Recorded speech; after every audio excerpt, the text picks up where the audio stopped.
राष्ट्रवादी काँग्रेस पक्षाचे तालुका अध्यक्ष बालाजी कदम यांना विनंती करतो की आपण आभार प्रकट करण्याचं काम त्या ठिकाणी केलेलं असतं. स्वातंत्र्य म्हणजे काय की आम्हाला आमचे निर्णय आम्हाला घेऊ द्या, आमचं भलं काय. पण 140 कोटी जनता काही स्वतः निर्णय घेऊ शकत नाही आणि म्हणून 543 खासदारांना आपण दिल्लीला पाठवत असतो. दिल्लीच्या लोकसभेमध्ये या देशातल्या सर्वसामान्य माणसाचं हित जोपासलं पाहिजे. सरकार किंवा राज्य कसं असलं पाहिजे एका शब्दात सांगायचं असेल तर केंद्रातलं असो राज्याचं सरकार असो हे सर्वसामान्य समाजाच्या हिताचं कल्याणकारी सरकार असलं पाहिजे. सरकारचा ध्येय माझ्या या देशातल्या सर्वसामान्य पुरुष महिला युवक शेतकरी व्यापारी हमाल गाडीवान मापाडी या सगळ्याच्या कल्याणाचा विचार रात्रंदिवस करणारा असा पंतप्रधान या देशाला पाहिजे, असं मंत्रिमंडळ या देशाला पाहिजे, ही अपेक्षा या लोकशाहीमधनं आपण सर्वांनी केलेली असते. कल्याण करणं म्हणजे काय मोठा शब्द आहे, एकच शब्द आहे, पण त्याच्यामध्ये तुम्हाला तुमची आर्थिक प्रगती झाली पाहिजे, तुमची सामाजिक प्रगती झाली पाहिजे, तुम्हाला सामाजिक न्याय मिळाला पाहिजे, तुम्हाला पुढे जाण्याची प्रगती करण्याची संधी उपलब्ध करून दिली पाहिजे, शेतकऱ्याच्या मालाला भाव पाहिजे, महिलांना आपला हक्क सुरक्षित पाहिजे, संरक्षण पाहिजे, त्यांच्या आरोग्याची काळजी घेतली पाहिजे, ज्याला इन्फ्रास्ट्रक्चर म्हणतो, सुविधा म्हणतो, भौतिक रस्ते, पिण्याचं पाणी, शेतीला पाणी, अशा एक ना अनेक गोष्टीचा एक शब्द आहे म्हणजे तो कल्याण. आणि म्हणून सरकार कल्याणकारी असलं पाहिजे. 10 वर्ष ज्या ठिकाणी आज दिल्लीमध्ये जे काम करतं सरकार, तिथे जे प्रमुख म्हणून लोक बसलेले आहेत, खरंच ह्यांनी या कल्याणाच्या बाबतीमध्ये 10 वर्षात काही विचार केलाय? तुमची परिस्थिती सुधारली आहे का हे आधी पहिल्यांदा बघा. 10 वर्षापूर्वी तुम्ही होतात, आज 10 वर्षाने तुम्ही तिथेच आहात. 10 वर्षापूर्वी तुम्हाला जी चिंता होती ती चिंता आता 10 पट तुमची वाढलेली आहे. आता प्रपंच करणं सुद्धा अवघड झालंय.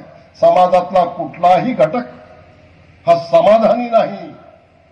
आणि म्हणून मी म्हणालो की लोकशाहीने जो अधिकार दिलाय ते केवळ मताचा अधिकार दिलाय असं नव्हे, सरकार निवडण्याचा अधिकार दिलाय असं नव्हे, तर ज्यांना निवडून दिलं जे खुर्चीवर बसले त्यांनी मग ज्यांच्यासाठी हे सरकार चालवलं पाहिजे त्यांचा रात्रंदिवस भल्याचा विचार केला पाहिजे. आणि हा विचार होताना आपल्याला दिसत नाही. सत्तेवर येण्यासाठी ते म्हणत होते कि सिर्फ 60 महीने 5 साल हमें सत्ता दो, देखो हम क्या करते हैं. 5 वर्षानंतर झाल्यानंतर म्हणाले की 5 साल में कुछ भी नहीं, और 5 साल दो. या भारतातल्या लोकांनी मोठ्या मनाने त्यांना 10 वर्षाची संधी दिली, पण 10 वर्षामध्ये त्याला जी कामं करायची होती, एक सुवर्ण संधी होती. भारताच्या सारख्या देशाचं पंतप्रधान होणं, गृहमंत्री होणं, ह्याला सुद्धा एक मोठं भाग्य लागतं की जनतेची सेवा, जनतेचा आशीर्वाद घेण्याचं काम त्या माध्यमातून तुम्हाला करायचं असतं.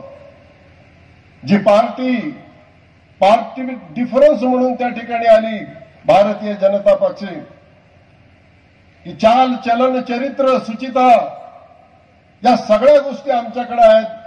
सातत्यानं त्यांनी काँग्रेसवरती नावं ठेवली की काँग्रेस एका विशिष्ट समाजाचं लालून चालन करतं, त्याला विशिष्ट झुकतं माप देतं. आणि म्हणून हिंदू मुस्लिम वाद असेल, मराठा ओबीसी वाद असेल, समाजामध्ये फूट पाडण्याच्या पलीकडं त्यांनी दुसरं काही केलं नाही. आणि 10 वर्षामध्ये सुद्धा तेच दुर्दैवानं चालू राहिलं. सत्तेत आल्यानंतर तरी तुम्ही हे सगळं थांबवायला पाहिजे होतं. आणि भारत हा सर्वांचा आहे. काँग्रेसनी कधीही जातीवादी भूमिका घेतली नाही.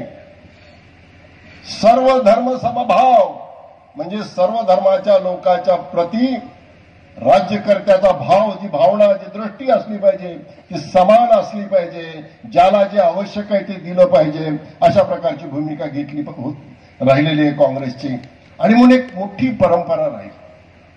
आजपर्यंत पंडित जवाहरलालजी असतील, इंदिराजी असतील, राजीवजी असतील, मधल्या काळामध्ये भाजपचे अटल बिहारी वाजपेयी असतील, त्यांचं सुद्धा नाव घेतलं पाहिजे. कारण त्यांनी तेव्हाच्या गुजरातच्या मुख्यमंत्र्याला धमकावून सांगितलं होतं की आप राजधर्म भूल रहे हो, आपको राजधर्म भूलना नहीं चाहिए. हे गुजरातमध्ये जाऊन शेजारी बसलेल्या तेव्हाच्या तत्कालीन मुख्यमंत्र्याला त्यांनी सांगितलं होतं. त्या गोष्टी आपण समजून घेतल्या पाहिजेत. आणि डॉक्टर मनमोहन सिंग साहेब कमी बोलायचे, पण या देशाची अर्थव्यवस्था मजबूत करण्याचं काम, त्याचा पायाभरणी करण्याचं काम मनमोहन सिंग साहेबांनी केलं. आणि म्हणून मग हे सातत्यानं प्रचार सभेमध्ये असो, सभागृहामध्ये भाषण असो, काँग्रेसवर टीका केल्याशिवाय या देशाच्या पंतप्रधानाचं भाषण कधी संपलंच नाही. स्वतःच त्यांनी कधीही सांगितलं नाही. पण 50 वर्षापूर्वी असं झालं, 60 वर्षापूर्वी असं झालं, पंडितजी असताना असं झालं. अशा प्रकारच्या काही गोष्टी सांगून लोकांना दिशाभूल करण्याचं काम त्यांनी केलं. आणि म्हणून शेतकरी होता त्याच्यापेक्षा गरीब राहिला, व्यापारी अडचणीत आला. महिलाच्या बाबतीमध्ये नारी वंदना अशा प्रकारचं बिल आणलं. काय नारींची शक्तीची किंमत झाली आपण बघितलं. नवं संसद भवन बांधल्याच्या नंतर या देशाची आदिवासी महिला राष्ट्रपती, तुम्ही त्यांना कुठे कॅमेऱ्यामध्ये बघितलं का टीव्हीवरती? साधं निमंत्रण सुद्धा त्यांना दिलं नाही. आणि मग मंदिरमध्ये बोलवायचा तर विषयच मिटला. राम मंदिराच्या उद्घाटनामध्ये तुम्ही दुसरं कोणाला बघितलेलं नाही. संसदेच्या उद्घाटनाला तुम्ही कुठं बघितलेलं नाही. मणिपूर जळत असताना महिलांची विडंबना होताना साधं चौकशी करायला, त्या राज्याला भेट द्यायला यांना वेळ नाही.